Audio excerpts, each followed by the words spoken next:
আজ খুব গর্বের সাথে জানাচ্ছি আমাদের ত্রিপুরাবাসীর জন্য অনেকটা আনন্দ সংবাদ। আমাদের রাজ্যের প্রথম মেয়ে যে south Asian body building championship 15 south Asian body building championship যেটা থিম্পু ভুটানে হচ্ছে এখন, আজকে ইন্ডিয়াকে রিপ্রেজেন্ট করেছে এখানে এবং 155 সেন্টিমিটার বিলো 155 সেন্টিমিটারে মডেল ফিজিক্স ক্যাটাগরিতে আমাদের দেশের জন্য এবং আমাদের রাজ্যের জন্য ব্রোঞ্জ মেডেল নিয়ে আসছে, সিকিউর করেছে।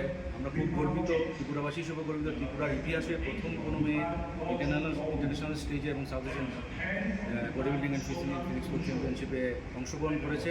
আমরা চাই আপনারা সবাই একটা আশীর্বাদ করুন এবং ওর যোগ্য সম্মানটুকু আমরা তাকে দেওয়ার চেষ্টা করছি এবং আমরা দেশে ফিরে চেষ্টা করব আগামী দিন যেন আমাদের সকল বাধা বিপত্তি এড়িয়ে আমাদের রাজ্যের মেয়েরা আরও এগিয়ে যায়, রাজ্যের থেকে বেরিয়ে আন্তর্জাতিক স্তরেও নিজেদের নাম এবং আমাদের নাম অনেকটা উপরে তুলেছে। ধন্যবাদ, ভালো থাকবেন।